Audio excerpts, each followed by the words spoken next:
All right. Hello, everyone. Welcome to today's webinar. Thank you for taking out the time and joining us today. I am Savo Bakhtiar, the Senior Coordinator of 51 Labs. As some of you might know, 51 Labs is a nonprofit organization. We work with entrepreneurs to help them grow and develop their businesses in Kurdistan and Iraq. Before we start with anything, I just want to make sure that all of you can hear us and see us. If you have any problem, there's the chat box on your right. All right.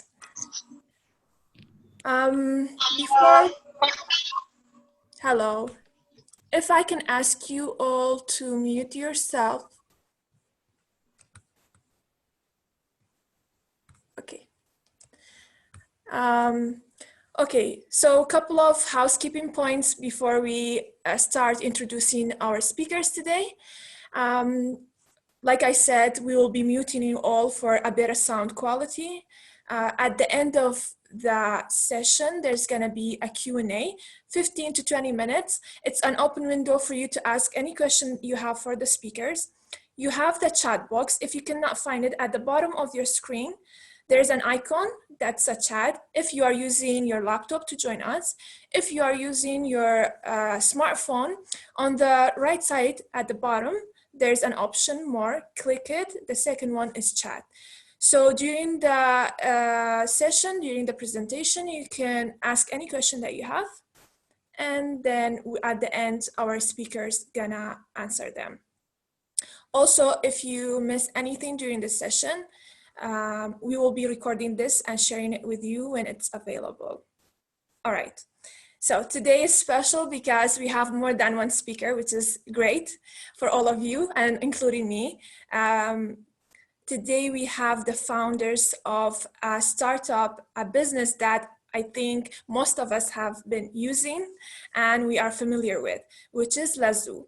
Lezzoo is an on-demand delivery service in Iraq and Kurdistan.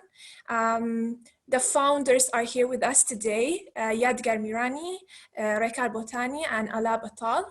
And I don't want to talk too much. I want to leave the floor to them to introduce themselves, and then we will start our discussion. Yadgar, do you want to go first?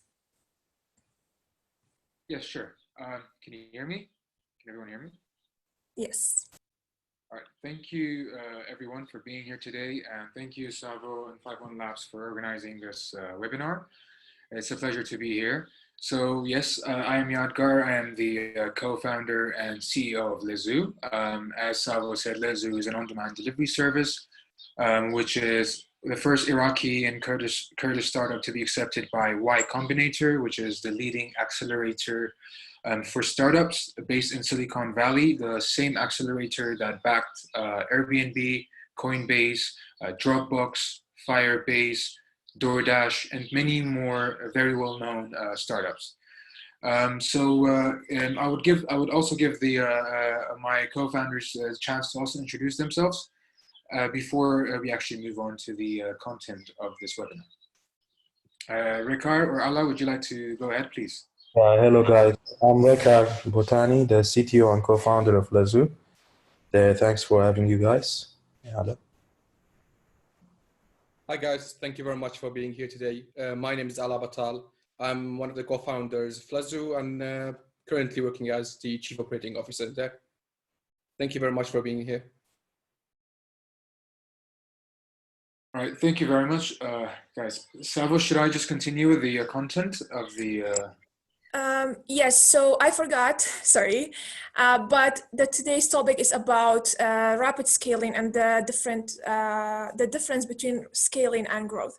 And as 51 Labs, we thought who is a better example for us to talk about this. And Yadgar, maybe, let's start with the discussion. Maybe you can talk about your experience with your business, and then if there's any question in the chat box, I will be reading them out.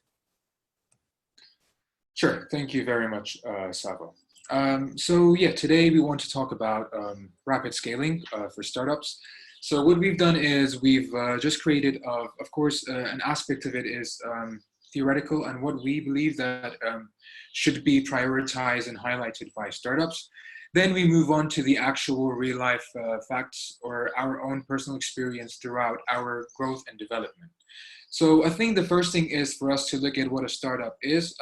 For us, it's important to know that a startup basically means growth. A startup is designed to grow fast, and that's what makes a startup different from, let's say, a barbershop, right? That's what makes, for example, Google different with Family Mall or Mejdi Mall. A startup targets a market that it can grow in rapidly. It fulfills a necessary need, and it solves a significant problem. And what is growth? Is it any different to scale? And are these two concepts also important in a startup? Well, growth is an important performance indicator and eventually becomes one of the key performance indicators of your startup. But those growth can change as the more you scale, the more you grow, the more you grow, the more you scale, the more scalability will be required. So the two are kind of inseparable. Growth and scale are like water and land, or shilla and brins, for example, right? You lose growth if you can't scale, and you grow exponentially if you can scale. So they complete and complement each other. Scale is essentially the preparedness of your growth. You scale in parallel as you grow. And plus, we've realized throughout our experience that scale is not a single framework. We would argue that scale is not something that can be measured or defined in one framework only. It can have multi-components. So for example, scaling can be operational. For us, scaling your operational is basically, let's say, if you have to do a geographical expansion. Let's assume you're based in Baghdad or Suleimania, and you have a set of operational models there for you to, let's say, if you're in an on-demand delivery sector, you have to do certain deliveries with specific agents that are in your customer service or as your dispatchers. Or as an early stage startup, you yourself are the dispatcher and the delivery person and the customer service, right? So what would you need as you expand to, let's say, Erbil? Is there any cultural differences? Is there any hiring difficulties? So what is your operational model and how scalable is it as you scale throughout the country or throughout the region? Another part is the managerial aspect. So how scalable is your team, right? How large can you go? If you have, let's say, 10 agents in place today, how can you make that 100 agents with the same growth rate that you have? How can the growth not affect the number of your agents, and how can you maintain basically control over your overall management? And finally, you have also the personal scalability. And this for us, we focus on a lot as Lezzoo founders. We believe that personal scalability, especially in a region like Middle East, or if you're in Iraq, any volatile market, is very important as a founder for you to be a scalable founder. So I'll give you an example. When the referendum happened, the markets slowed down, and it was the start of Lezzoo's launch. So it was devastating for us to basically maintain and internalize this market collapse. But as founders, we continued building the product and we continued offering our service. That is one aspect that you kind of have to also be in parallel with whatever situation may happen. Stay focused so you can scale with your product and with your economy. Then you have the technical aspect, of course, and this is if, let's say, how many concurrent users can you have? Can your server handle all this traffic? This is something you will face eventually as you go from, let's say, 1,000 transactions to 10,000 transactions and so on and so forth. And finally is the most important, which is the financial side. And this is the overall healthiness of your finances as you grow. So do you have enough capital, for example, right? Can you maintain your cost as you're growing, right? Does your financial model, right, suggest that if you're earning, let's say, $1,000 in revenue this month, and for you to get to, let's say, $10,000 in revenue in the next 3 months, will your cost also increase as much as your revenue increase? So making sure that you have a scalable financial model in place will also be helpful as you fundraise, as you allocate a budget, or as you expand in general. But then again, like what would happen and what do you do as an early stage startup? What if you're growing, but there's still not enough traction for you to, let's say, think of scalability, right?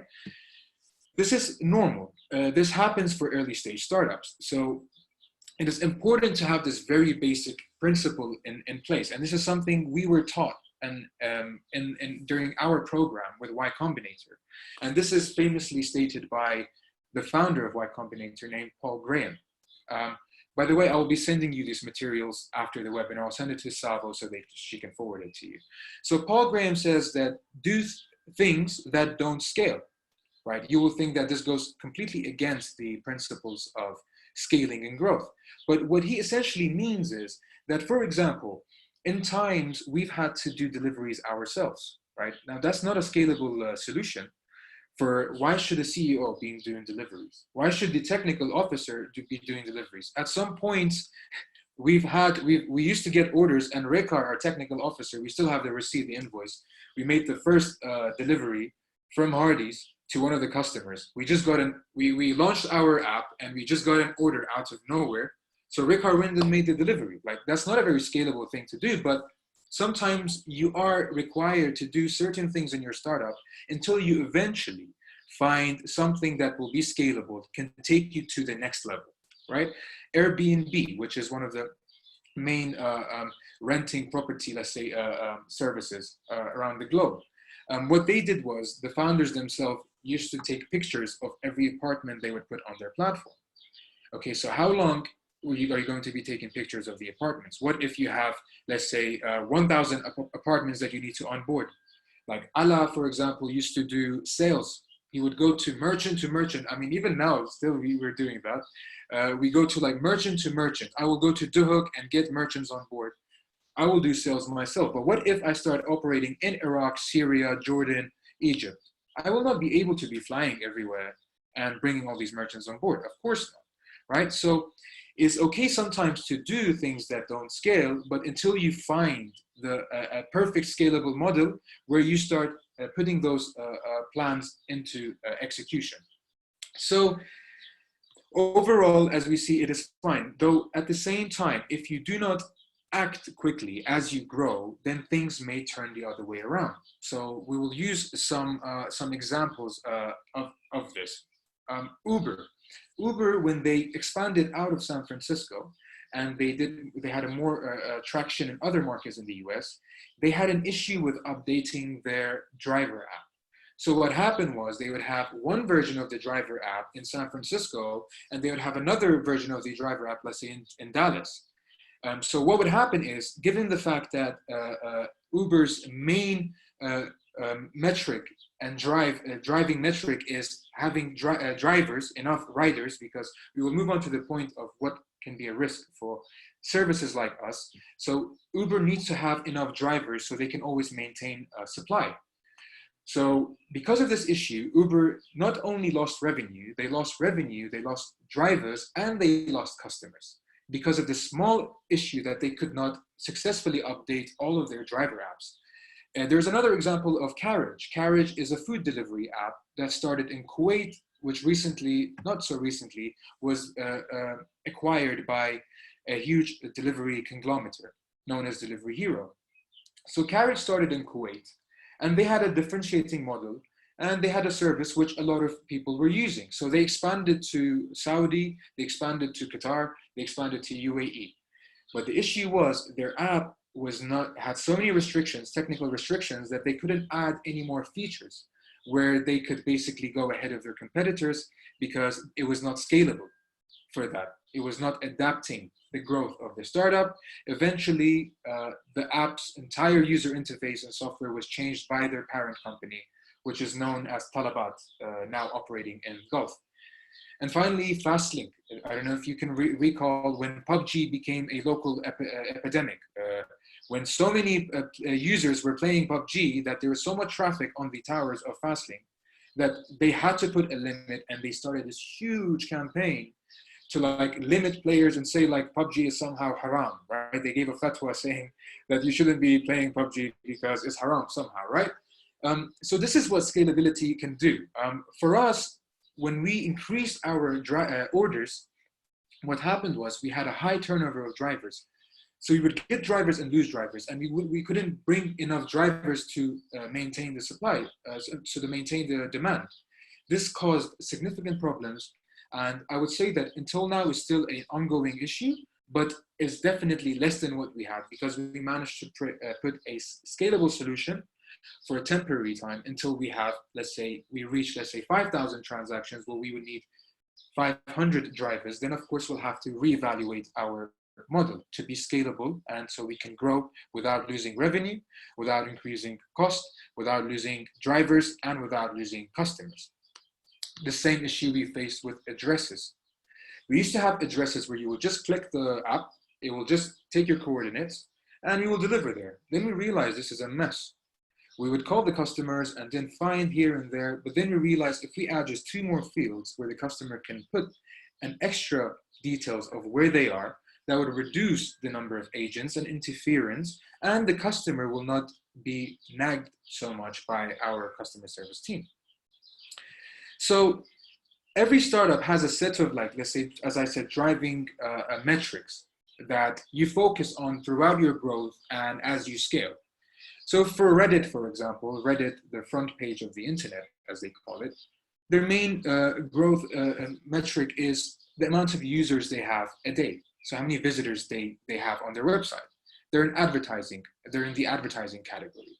So for them is to make sure that their website doesn't collapse or crash based on if they get 1 million visitors a day or 1 million visitors every 10 minutes, right? Then you have, let's say, Uber that focuses on number of rides. You have, let's say, Falafilo in Suleimani on how many falafels they sell a day, right? This is also a very key metric. So for you is to consider these questions, right? Evaluate your assumptions. How much so you ask yourself, how much can I do now? How many transactions can I handle? Depending on your category, okay? And how far can I go? How many more can I get, right? How much will it increase my revenue, and how can I control my cost as I'm going? So this is what scalability is. This what is a reflection of how scalable you are as an overall entity with all the components that we just discussed. For us personally, we focused on 3 main aspects, mostly, which has been basically complementing all the other components of scalability, has been operational, personal, and technical. These have been the 3 main points for us personally, but that's on our category. I'm not sure of how many categories of startups we have today in this group, but I would love to hear that from you guys. And that's pretty much it from us. I wanted to keep it short so we can give more time to questions, Q&A, and I believe that in the Q&A we will have much more productive responses. So yeah, thank you very much. And if you have any questions, please go ahead, and I'd love to answer them. Thanks. Thank you, Yadgar. Looks like we have a couple of questions. Sandra is asking, what about your operation during the current pandemic? That's a very good question.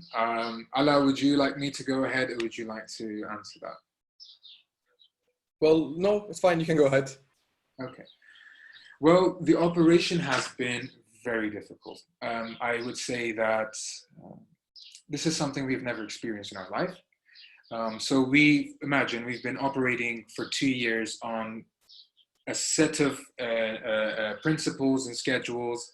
So everyone goes to school, let's say from 7 to 3. Everyone goes to work from 9 to 3, and so on and so forth, to going to a market being closed, roads being shut, there not being clear communications between the government giving announcement on what are the working hours, who should work, who shouldn't work, getting permits. So yeah, I'll give you an example. Our delivery time went from 35 minutes to 40 minutes average jumping to 2 hours because of just the pandemic. That's only one aspect.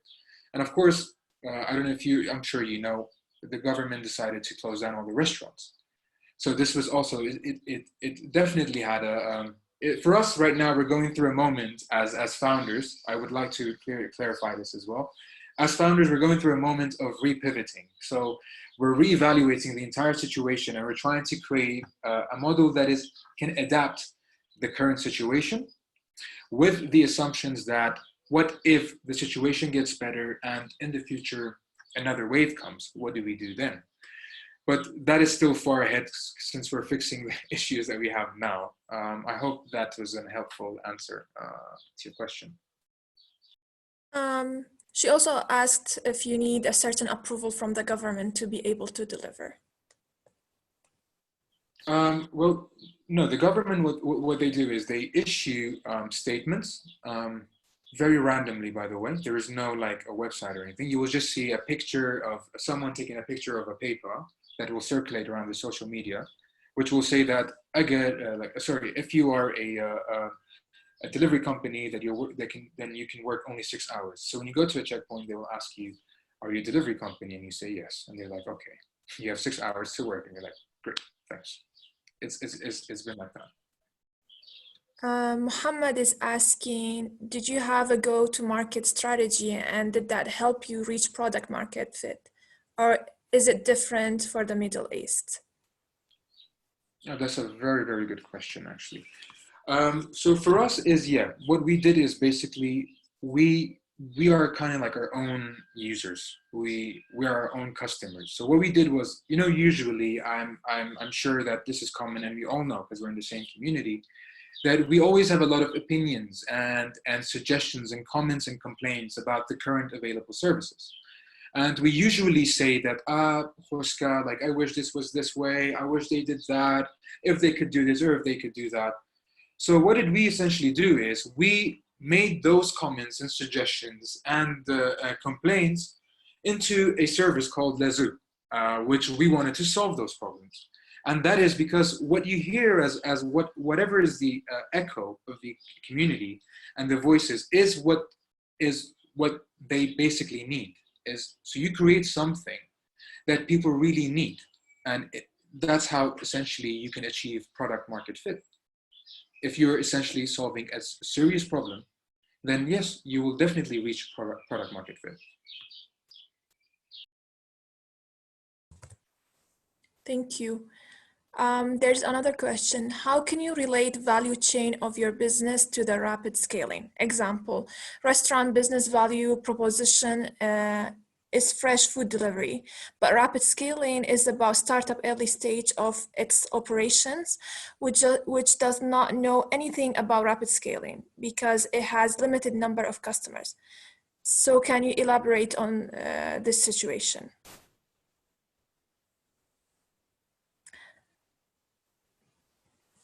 I think that was a mix of a comment and a question, right? Okay, so the question is the value proposition of restaurants. Sorry, can you just repeat the question again, Savo, please? How can you relate value chain of your business to the rapid scaling? I think that's the question. Now he has the example of restaurant business value proposition is fresh food delivery, which he means, I think he asked about how if you're an entrepreneur or a startup, you don't know about rapid scaling. Venkata, can you maybe ask us again? I think we need more explanation. Yeah, so good evening to all of you. Good evening. Yeah, actually, my question is, as the startups are in the early stage of their business, in their operations, usually they don't know the countable number of customers, and they may assume that their customer base may increase over a period of time. The basic assumption of any startup is that their business will grow in future. For example, if I start a restaurant business in Suleimani, I know the limited number of customers that can approach my restaurant and they can order the food in my restaurant. But in rapid scaling, we just measure the customer base and how to increase the customer base. But the restaurant business has the value proposition of how to deliver a fresh food and a quality food to the customers. Is there any chance of linking the rapid scaling to the value proposition of the business? Is there any possibility of linking these two? That is my question. Is it clear? Yeah, it's clear. Can I? All right. So on the first question that you had, the first concern is, well, if you do your market sizing, you will have a basic understanding on certain statistics on what is your potential market size and what are you targeting. So for us, we've done, and this market size can be done both. You can start market sizing by calculating the number of merchants or restaurants you have throughout Iraq, right? And how many sales they have, let's say, per month. Then it will give you a market size. So you will see a reflection or an assumption of what market are you eventually targeting. Then on the other side, in terms of value proposition, you're right in terms of that the value proposition is one of the two value propositions, may be fresh food and quality of food. Though for restaurants, especially in the region, that value proposition changes. So I'm sure a lot would agree that one of the value propositions is affordability, right? A lot of customers will think that, okay, so this is fresh and this is good, but it's expensive. So a lot of the competition here is also based on pricing of how affordable your product is. Freshness is definitely one of those. Portion sizes is another one. And then, of course, the quality also comes in hand. But what we've experienced is that the four we just mentioned, the two I mentioned with yours, are the four main value propositions. And we've seen that many of the restaurants with us, and based on our number of visitors, I'm sure you're also aware that you can see the number of visitors you have as an software, as a website or an application. You do have the metrics of seeing how many visitors you have, what are your conversion rates from someone visiting to placing an order. We've seen throughout our experience that there's definitely a market, given the fact that the internet penetration is still not fully complete, let's say like South Korea or like Germany. And also at the same time, we've seen that the banking penetration also is really low and hasn't reached a saturated level like the Gulf countries. And plus, we've seen that like 60% of the population of Iraq is like less than, so the median, the average age here is about 26 years old. So that is our potential audience. And given the fact that this is, let's say, the basket size of our, or the purchasing power of our users, gives you a good understanding that, yes, you can go with rapid scaling, without having to worry about how far you can go within the Iraqi market. I mean, the reason we've got to this level is we've tested and we've seen the potential size of the market and the demand in the market, and we will continue to say this, that Iraq definitely has the market and it can grow and has a lot of potential. I hope that is a helpful answer. Thank you. Thank you. Miran is asking, can a company grow faster selling to current customers or new ones? Well, that depends on the category of your business. If you have enterprise solutions, for example, let's say if you have this software that you've created for Asia Sale, Korak, and Fastlane, right? Yeah, you don't need newer customers. You can just maintain these three customers, and they will have a secured revenue for you, and you can keep it that way until you believe that you found more value to add as a service for your existing customers. But for a category like ours, which is user-based or a marketplace, then it's important to retain the customers you acquire, and as well as your new customers, to make sure that they purchase at least twice on your platform. So retention is that's our second most important metric after transactions, or how much of our customers we retain, of the ones we already got from the beginning of the startup, and how many of the ones that we just got today we're gonna have tomorrow and the day after, for example. Thank you. Fatima sent a text privately saying, I have a small business for sweets. How can I add my business to your app?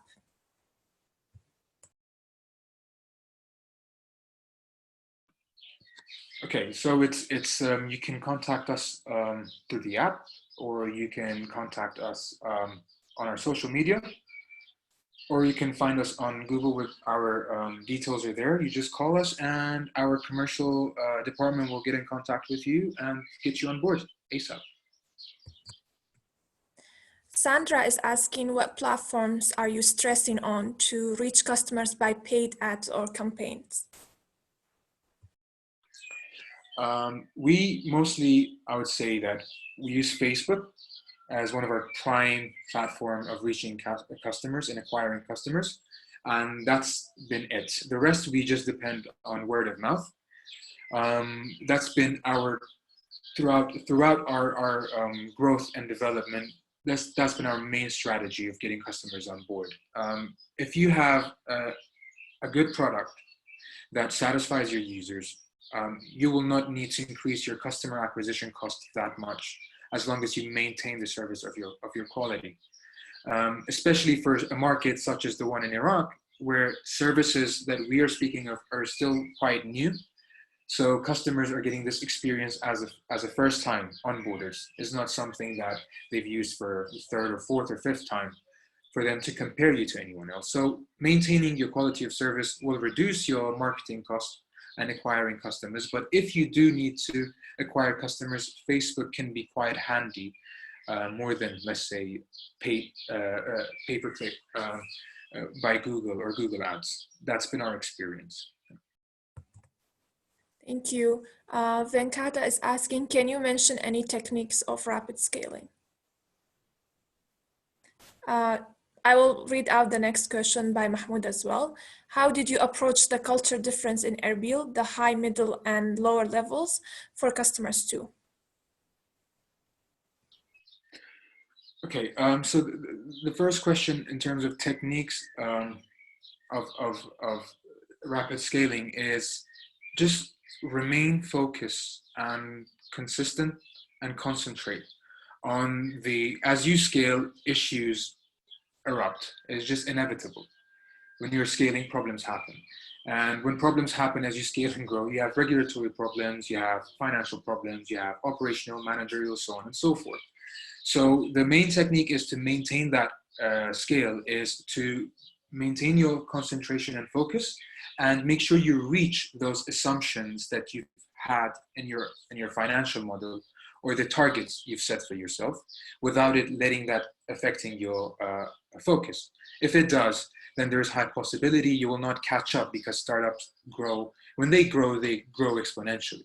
And when something grows exponentially, you just have to make sure you have a strong grip over that takeoff.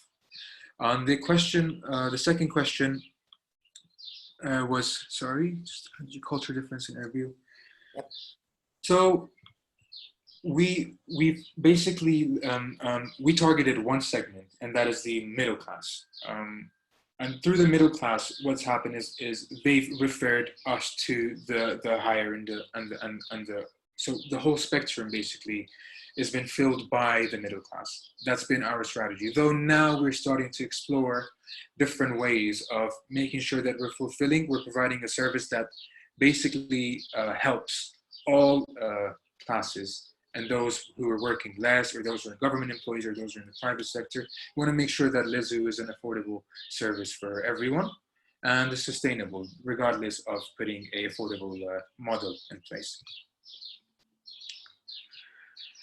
Okay, so another question I think is, what does Lezzoo mean? Okay, that's a very good question. Lezzoo means, so Lez in Kermanji and Badini means like quick, and Zoo, it's Zoo and Khera. Okay, but Zoo, we say Zoo, Zuba, right? So Lezzoo is like Lez is quick, if you translate it to English, but in Kurdish means two different quicks and two different dialects. So Lezzoo and Zoo, that's what Lezzoo means, quick.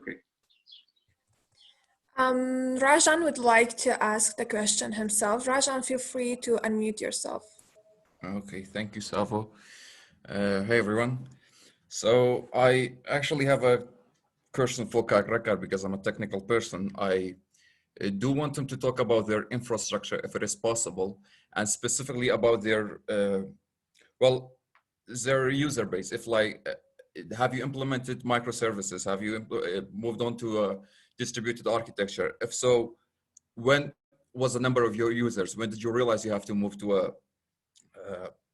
distributed architecture?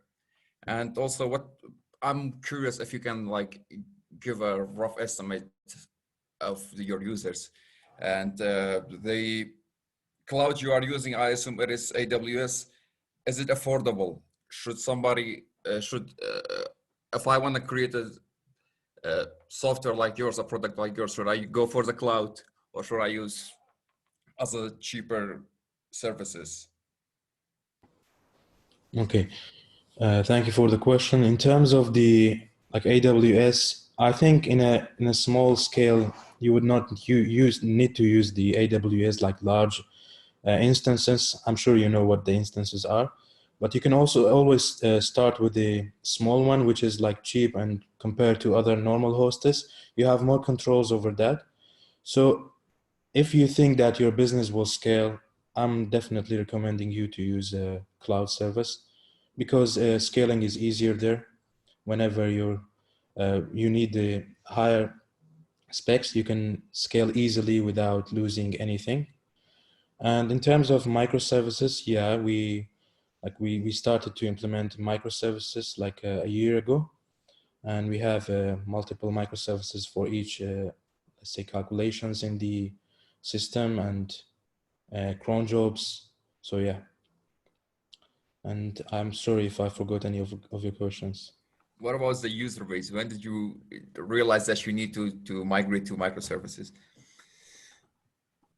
Well, actually, it's not about the only user base. It's about the amount of API requests you get in the app. Like it's like per minute. So when it reaches to a certain level, like it depends on your system and your architecture, you can see that this is just not enough. So you have to distribute them and you have to make a balance between them. And I would say it's just not about the number of users. Okay. What about the kind of databases you guys using? Is it relational or is it non-relational? We use both. Okay. Like, yeah, it depends on the data. Some needs relational and some needs non-relational. So we use them both. Yeah. Okay. Thank you. You're welcome. Thank you.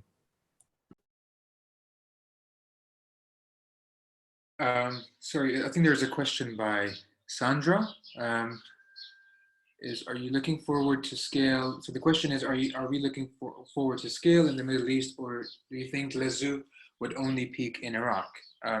Have you heard of Al-Sari app? Same concept, means the same.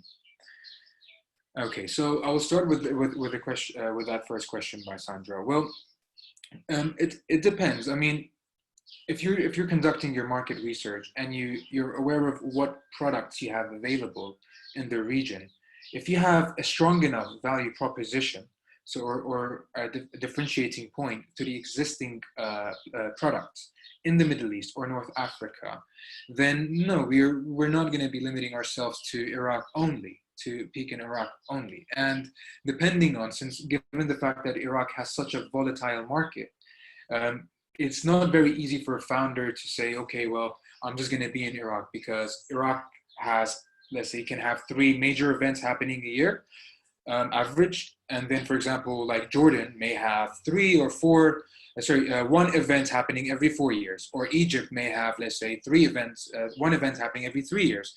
So Iraq, given the volatility of the market, then it varies. Though we are confident that the product we are building is going to be a product that will significantly solve problems and issues in Iraq. Al-Sari is doing a great job in terms of delivering food, but we believe that the digital infrastructure needs more than just that, and that is what Lezzoo is tackling to do, is to tackle more, to solve more problems, not only the problem of getting someone's food from restaurant to a customer. We want to go way beyond that because we are aware of that Iraq needs a stronger care and development to its digital infrastructure, given that it doesn't have a very strong digital infrastructure. Muhammad would like to go and ask. Muhammad, feel free to unmute yourself. Can you hear me? We can hear. Yes. Okay. Okay, great. So first of all, hello everyone. Nice to meet you all. So regarding YC, we have already applied. We went through startup school and we finished it actually. Now we're waiting for 20th of April to get the news whether we're invited or not. I did talk to Yadgar before in January when he was out of the country. We didn't have time to catch up, but anyways. Three questions regarding YC, especially. First one is, what are the best practices while we're in YC, hopefully if we get in? The second one is, did you raise more money actually than what they provide, or did you just not do it? Or like, what are the expectations first? And are you free to not raise more money than what they give you?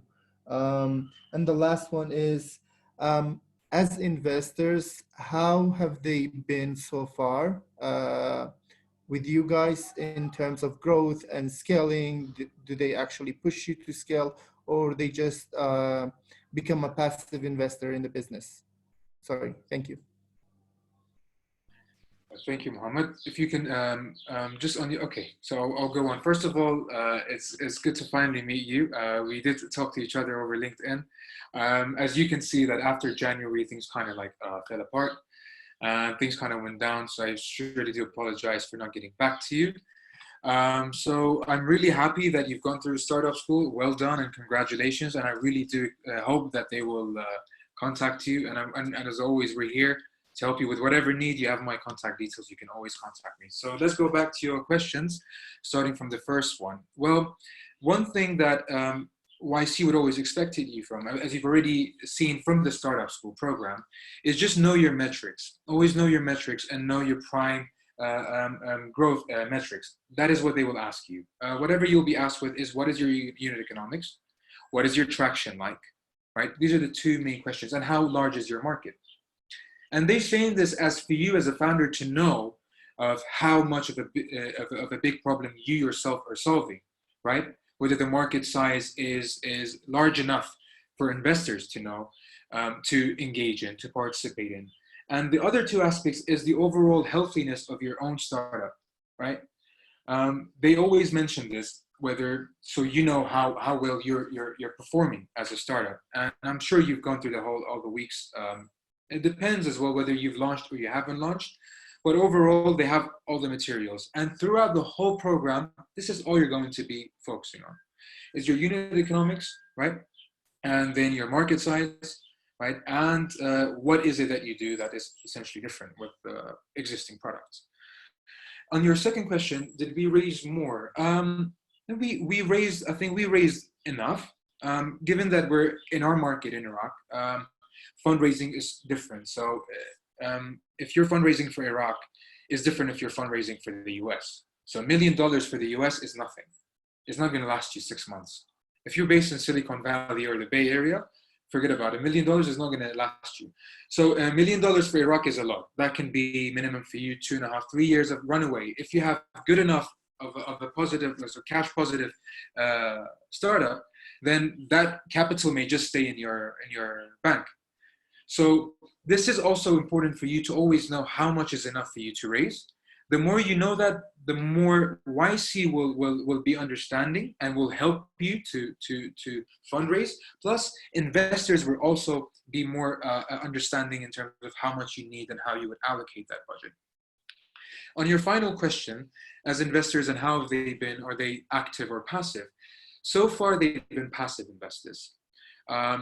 What we've done is we also understand that given the fact that our investors are not from here, they're from let's say international investors, it's difficult for them to understand the market here, right? In Iraq in specific. So we are comfortable with, as founders, to keep the operation under our control for the time being until we see that we need more interference in terms of governance from investors and having more activity and participation from our investors to help us grow and scale more. I hope my answers were helpful to you. Yeah, great. Thank you. There's a question from Shwan. What was your strategy to persuade the restaurants from the start? Oh, okay. I love this question. So what we did was with the restaurants. You do know that there is this concept of restaurants getting taxi drivers who drive between the cities and the counties, right? So coming from Suleimani to, let's say, Hawler, and in the restaurants, if you stop in a restaurant and you bring your basically riders and you feed them in the restaurant owner will give you a free meal because you're essentially bringing them customers, right?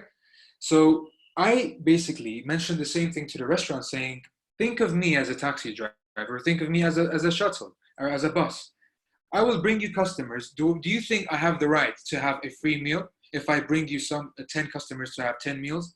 And immediately, I'm talking about the most like local restaurant owner to the most sophisticated restaurant owner completely understood the concept and started saying yes to all our sales. So it worked pretty well. A question from Sarah. Would you say if a SaaS startup has a different payment method other than cash on delivery in Iraq, would it affect scaling the business? Do you think it's difficult for users to adapt new payment methods here in Iraq? Yes. Cash is definitely an issue in terms of scalability. That's without doubt. And it's a problem that I think everyone is trying to solve, even us, including us. Lezzoo is actually trying to solve this issue since it does create a lot of problems in terms of scalability. And on the second aspect, is there a difficulty to reach and penetrate the market? For sure, since the culture hasn't been promoted, nor there's been any kind of like campaign to basically bank the unbanked, right? So the culture doesn't exist yet. I think I'm waiting and I'm hoping that a startup will come and emerge and will recreate this structure, this culture where payments are important. So because remember, whoever fixes the payment problems, all of us as founders and startups, most of our risk will drop, our scalability issues will drop, and our overall, let's say, assumption and growth and targets will become much more simple than what we've been basically partaking the past few years. So I really hope that whether it's going to be Lezzoo or anyone else, whoever it's going to be, I really hope that this problem will eventually be solved and we can scale our startups comfortably like everyone else in the world. Silva is asking, Lezzoo has been adding different products like drinks, gas, recharge cards, and so on. I've seen apps not here in Iraq that, for example, deliver only drinks and water. My question is it better to add everything in one app or having different apps for different things? Okay, that's a very good question. Well, it's both ways. Both ways are good. So if you can create an app which can do one job only, but it can do that job really well. So let's say you just specialize in delivering water. You manage to give the customers the options of selecting any kind of water size you want, whatever it is, with the best delivery options. So you're basically a water delivery service only. Then for sure, that's much better. But given, again, the fact that since we have an incomplete infrastructure, right now we do need an app which is going to have everything combined in one single marketplace. Because remember, we are creating the culture. And by we, I mean all of us here on this call, on this webinar. We are establishing the footprints. We are creating this new culture of startups and startups solving significant problems, right? So yeah, sure, maybe Lezzoo has, like, many would argue that Lezzoo has the first move advantage, right? But if I was in another founder's position, I would argue otherwise. I would say no. Now other entrepreneurs and founders have the last move advantage because we are the ones who are taking the most risk than everyone else. We are the ones who are testing and experimenting and setting models and examples for future startups to come and establish in the market. So going back to the question, I think it's better at the moment to have everything in there as long as you have a clear understanding of how to deliver these products to your customers. Shuan is asking, how do you manage the overall online payments? What's the challenges that you have faced?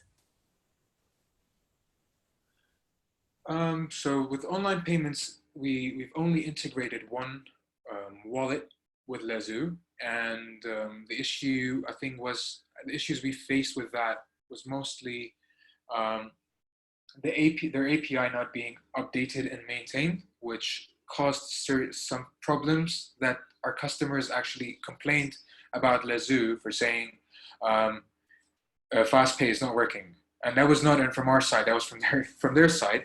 But overall, we haven't had that much traffic on the online payment side, and we mostly deal with cash. But now we are working on Lezzoo Pay, which is a dedicated wallet for Lezzoo. And hopefully we can have another webinar in the coming few months to see how the performance and the penetration of that service would be, as we're going to introduce it pretty soon. That would be great. I'm gonna count you on that. Like, we're gonna do a webinar about this. Okay, so Ahmed is asking, he's saying, hello there. I wanted to ask about, was it hard for you to get approval for this project since it's now in 4 different cities? I counted Baghdad too.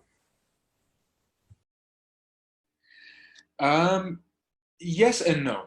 Yes, for launching in Baghdad, it's very difficult to launch from KRG to Baghdad. No, from launching, because you would need an office to establish, in Kurdish they call it Nusinga. So Nusinga Gdada Mazrini, you'll open a Nusinga in Duhok or whatever other governor in the Kurdistan region, which is not going to be as costly and as complicated and time consuming as launching in Baghdad. Launching in Baghdad is like launching in a new country. It's actually like an actual geographical expansion. It takes the same amount of time for us to launch in Dubai than to launch in Baghdad. So yes and no. Sarah is asking, would you say investors are attracted to more towards a good competent? Okay, 1 second. The question is gone. All right. Would you say investors are attracted more towards a good, competent, flexible team or a good product market fit? That really depends on your investor. If you're lucky enough, your investor will just let you grow your product and go forward. Otherwise, it's very difficult in general for investors to understand when they become active investors. Very few investors can actually be helpful in terms of knowing what is the value of a startup and how they should be taking the steps forward. Because it's important to know that investors are not usually founders or ex-founders of startups. But when you have investors who are, let's say, ex-founders, they understand the complications of a startup and how they are different from other conventional businesses, such as the ones we mentioned, like a barber shop or a mall or a hotel. It's just a complete different mindset. I'm sure that everyone here would agree that working on the startup is completely, we don't wear suits, right? We don't go and let's say, go and have like a billboard that says, come and like, visit me. We don't have advertise on TV, right? All these things, but yet we're growing and we have a business going forward. So it's just a complete different, that's what differentiates a startup from a company. So investors usually are more comfortable with the idea of just seeing your metrics, like your performance, your finance, your revenue, that you maintain your growth. That's the main thing that really matters for investors, nothing more. If they interfere, then you probably haven't got a good investor and may affect your overall vision. Thank you. There's a question from the owner of Judy Books. Do you or are you going to deliver anything other than food? He's saying, I haven't used your app yet, so forgive me if the question is redundant. That's a very good question. Yes, we are essentially a delivery a solution. So whatever we can deliver, we'll deliver. So even if we have an API that will give to you, for example, for you to have your deliveries, if you don't have, let's say, a platform to rely on, then you can always use, let's say, Lezzoo box, let's say, for example, Lezzoo delivery, or Lezzoo parcel, right? Or Lezzoo courier. You can always use that as a service. So yeah, we essentially want to deliver whatever we can deliver, basically, in the market. We have two more questions. I think this is a follow-up to her first question. Sarah is asking, so are you saying mobile money technology is not preferable here? I mean, there was an interesting study that I came across a few months ago that despite the penetration of banking being really high in online payment in the Gulf countries, still about 56%, I think, of Saudi Arabia, for example, prefer cash over online payments.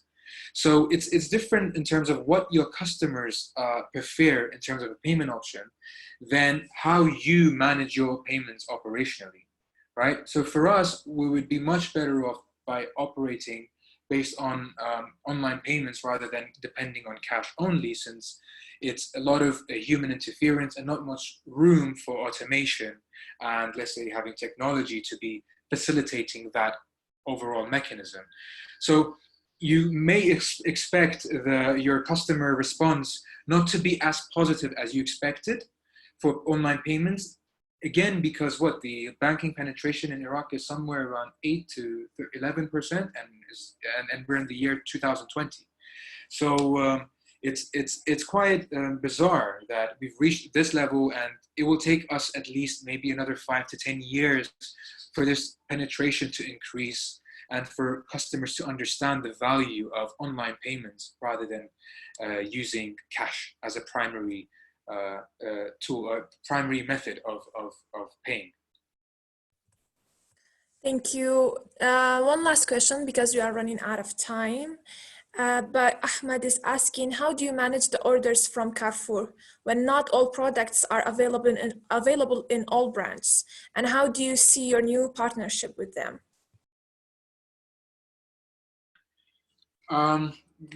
That's a very interesting question. Well, in terms of product availability and stocking and inventory, I think it's an overall problem across all grocery apps that have partners with them, whether it's a hypermarket or a supermarket or a mega market. You will always be faced with this challenge. No matter how many technical solutions you put in place, there will always be the stocking and the inventory issue. So to tell you that it's completely smooth, of course it's not, but we're working in every way as possible to make it smoother. And in terms of how do we see the partnership with them, I think it's a great partnership. I think any market or any restaurant, the more they put their products available on certain platforms and marketplaces, of course, it will lead to more sales and revenue for them. So it would be counterintuitive of them for not integrating with existing marketplaces. So I would encourage not only Carrefour, I would encourage Carrefour, Team Mart, Holland Bazaar, what else do we have? Blan Bazaar, for everyone to actually integrate with delivery apps, because one sale is always better than no sales. That's the mindset. Thank you. I think Umar wants to have a private question with you, but Umar, you can relay your question to me and I can share it with Yadgar later on when he sends me the materials, and I will send you back this recorded version. I guess he can also answer your question then. We are running out of time, but we have the questions, and if there's any extra question, like I said, we can answer it, or Yadgar can answer it in an email. Thank you so much, Yadgar, Rekar, and Ala, for your time. This was such an amazing conversation. Thank you for sharing your knowledge and input. I think a lot of us really benefit from this. For all of you, thank you for being with us today, and we hope to see you next time. Thank you and have a good night.